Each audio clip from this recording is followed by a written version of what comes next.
Elise is without a doubt the best ganking jungler in the game. Her insane mobility, burst damage, and CC are obviously all the great hallmarks of a great aggressive jungler, but what really sets her apart from the rest is that she has the most threatening tower dives out of any other jungler. There's no spot in the lane where your opponents are safe from your ganks, making her one of the most fun picks to play and oppressive champions to play against. In this guide, we're going to teach you everything you need to know to pick up Elise instantly to start abusing her in solo queue. We'll cover everything from her playstyle, how to gank, her ideal jungle route, and all the tips and tricks you need to know, how to play the mid and late game stages of the game, and some builds to get you started. Before we get into it though, if you truly want to improve fast and get the rank you've always wanted, then head to skillcap.com. We take the highest priority skills you need to learn to climb ranks fast, such as wave control, and then break it down into a step-by-step course of bite-sized 1 to 2 minute videos that are easy to understand. So while you wait for your next game to start, you can learn freezing, fast pushing, slow pushing, bouncing waves, the list goes on, all in just a few minutes to maximize your improvement rate. These courses have been getting 5-star ratings from all of our users, raving at how helpful they are. And that's not all though, as every week we release 10 brand new Smurf commentaries where a challenger player teaches you how to climb out of the exact rank you're stuck in. If you're looking for something more personal instead, then we got you covered with one-on-one coaching from our trained challenger experts. All this seemed too good to be true? Well, don't worry, we're backed by a rank up guarantee. If you don't significantly improve while actively using SkillCap, then you get your money back, no questions asked. So what are you waiting for? Click the link in the description below and get the rank you've always wanted. Alright, now let's get into today's guide. When it comes to jungling, one of the very first things you need to do is learning the appropriate balance between ganking and efficiently farming on your champion. So using this simple scale on a champion like Master Yi, for example, he'd be all the way toward the right. Master Yi wants to power farm early on so he can get his items and scale to carry. Elise, on the other hand, is about as left on that scale as you can possibly get. Her farming early on is pretty mediocre, especially when clearing multiple target camps. If you try to just farm all game, you will get outpaced by almost every other jungler. What this means is that you should have a perma-gank mentality. Most of your golden experience in the early game will come from ganking lanes and scoring kills. Obviously, there will be downtime where there's no kill opportunities present. You will sometimes do camps when pathing around. Like here, for example, there's no enemy champion in mid, and Elise's Shen isn't in top yet, so she takes a bit of time to do her wolves. However, you should very often find yourself skipping your own camps to head to a lane where you think there might be a kill opportunity. Elise is just so skewed towards ganking that it'll often be worth it to just run straight to a lane to gank. She's so good at this that you shouldn't be shocked to find yourself having more kills than you do levels sometimes. Okay, so you should be ganking constantly. How do you actually gank though? Well, let's start with your opening route.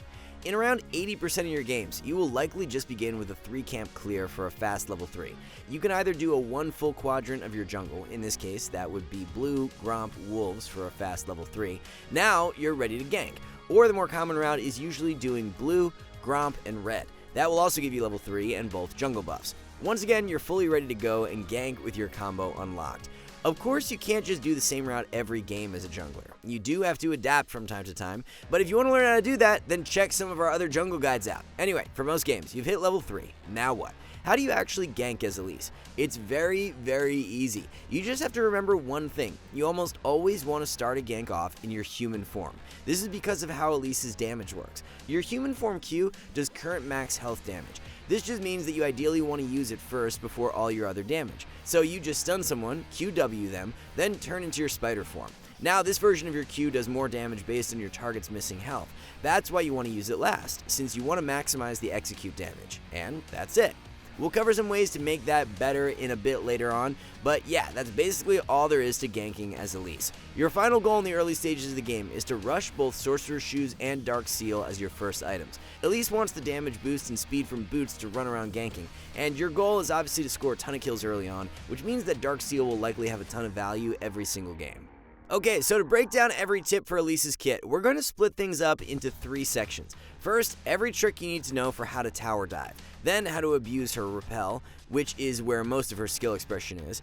And finally, we'll cover the rest of the nuances in her kit. So starting with tower diving. All this is super critical information to know. The only reason Elise is such a good gank jungler is because she's able to dive constantly. If you're not abusing this part of her kit, you're not playing Elise very well. The main reason why she's so good at tower diving is that her E, Rappel, instantly drops tower aggro. This means that Elise can dive very aggressively, knowing that she always has a way out to live. A small tip to keep in mind is that Elise can cancel tower projectiles already in the air, so technically you don't want to drop aggro before a tower has shot you. You ideally want to time your E just before the projectile hits. This is a fairly min-max play though, so don't feel like you need to do this in your first few games. Quick side note, Elise also cancels enemy champion projectiles already in the air, so it's something you will want to practice timing eventually. Finally, a very handy tip to keep in mind is that if there's nothing in the tower's range while you're in your rappel and you come down, then your spiders will take aggro for you. This just gives Elise even more tools to play around towers with. For example, if you're diving and all the minions around have died, you'll know that you can still come down safely and walk away while the tower hits your spiders instead. Of course, tower diving isn't the only thing Elise's Rappel is good for. We'd honestly compare this ability to Azania's Hourglass, which many players believe to be one of the strongest items in the game. Well, it's an hourglass, but even better than that, because you can choose where you come down. It's very powerful, so let's cover all the ways for how to use it. So keep in mind that there's two different ways to activate it. The first is if you click on a target, Elise will go up and then jump down on them instantly. There's not much to know about this version of her E. The only thing to keep in mind is that the range is deceptively long. The way it works is that Elise will jump to the area where a target was, even if they've already run out of range. So you can see that when Elise goes into the air, Silas has already run out of her E's range. But after a brief delay, she comes back down right where Silas was when she cast it. All this means is that it's pretty hard to get away from Elise, and you should abuse how potent Elise is at chasing. The second version of her E is where you go up into the air, but don't immediately come down. To do this, just press E when you're not hovering over a target. This gives you a ton of ways to outplay your opponents, so let's break down every unique way you can use this to your advantage. Our first tip is basically using it just like an hourglass. If you're ever caught out, you can just go up into the air and wait for help. Even when you're in a really terrible situation, stalling like this will often give your teammates time to react to get you out of a sticky situation.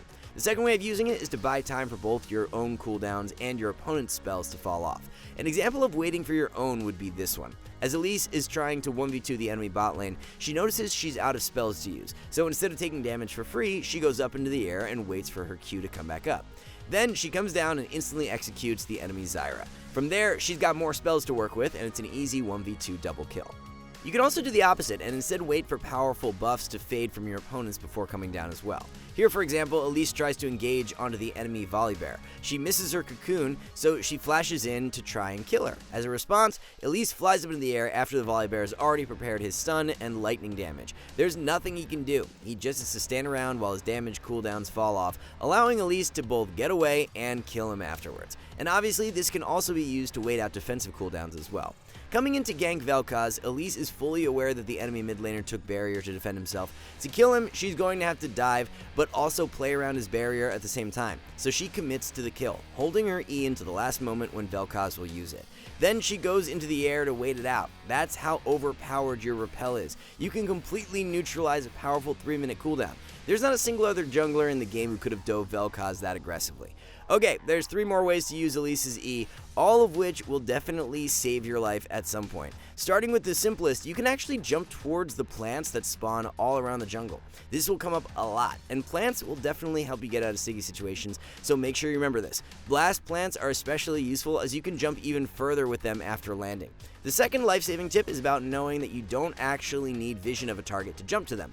In the air, Elise will gain vision of everything she can jump to in her Rappel. This means that in jungle skirmishes, you can often use the camps around you to either chase your opponents or to kite around as well. With this trick in mind, Elise knew she was losing this 1v1, so she went into the air and jumped into Wukong's Krug camp. This bought her just enough time for her spells to come back up and to turn this terrible 1v1 into a winning situation for both her and her team. Our final life-saving tip is the hardest one to pull off, but very handy to have in your arsenal. It goes without saying that when you go up into your E, that the enemy team is going to play around where you can land, and not position in a way that gives you a safe area to jump towards. Fortunately for you, minions aren't that bright. When you've got aggro of them, they'll sit still hitting you. But when you press E, they've got no idea where you've gone. So after you go into the air, they just forget all about you and keep going on their merry way. You can use this to create a getaway for yourself whenever you're in trouble in a lane. For example, Elise goes for some damage onto the enemy Fizz under his tower. The minions are all targeting her for now, so she goes up into the air and waits for them to push further into the lane. Now she's got a nice getaway minion to jump to. And as we've seen with all these Elise escape clips so far, her opponents tilt out of their minds that she's getting away. Amumu and Fizz overchase, but eventually Elise manages to outplay them both and scores 2 more kills for her team. Okay, those were all the Rappel tricks you need to know. Now let's cover some tips for the rest of Elise's kit. A really simple one is knowing that your W is an auto attack reset. This is a nice DPS increase, but usually mostly relevant for clearing camps. So as you go around killing stuff, always remember to auto, then W. Next, keep in mind that whenever you're in spider form, you will gain a significant buff to your movement speed. Whenever you run around the map, always try to stay as a spider so you skitter around more effectively. However, make sure that you go into your human form around 4 to 5 seconds before you expect action.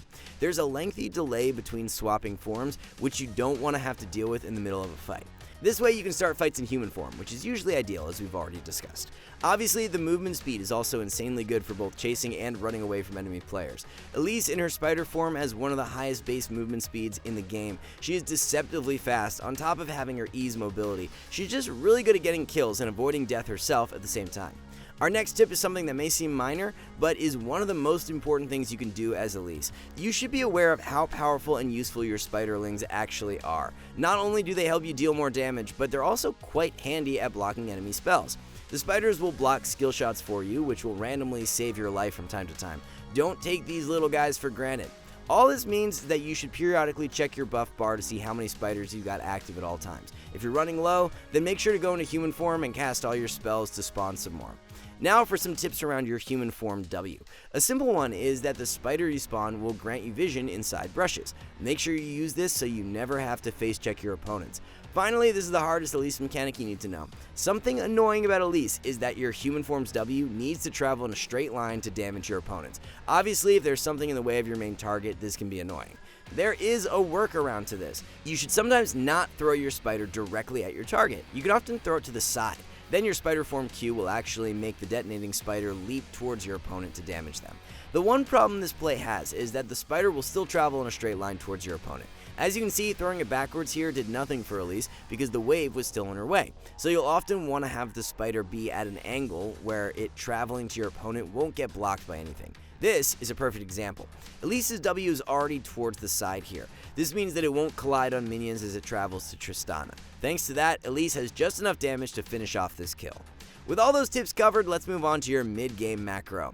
There's just one thing you want to keep in mind. You don't really want to be part of coordinated team fights. It's not that you can't team fight as Elise, it's just that you'd rather not. It's similar to how a Tryndamere could technically team fight, but more often than not, he'd rather be in the side lane split pushing towers and dueling. Elise is not great in coordinated encounters. Everything she provides is single target, which means that you'll naturally have less value than something like a Hecarim. So what do you do instead? You ideally want the game to be as chaotic as possible. Elise thrives in smaller skirmishes, so you should only seek out smaller scale fights like 2v2s or 3v3s. This way you're getting much more value out of all your single target damage and CC, rather than in a large scale fight where you're much less impactful.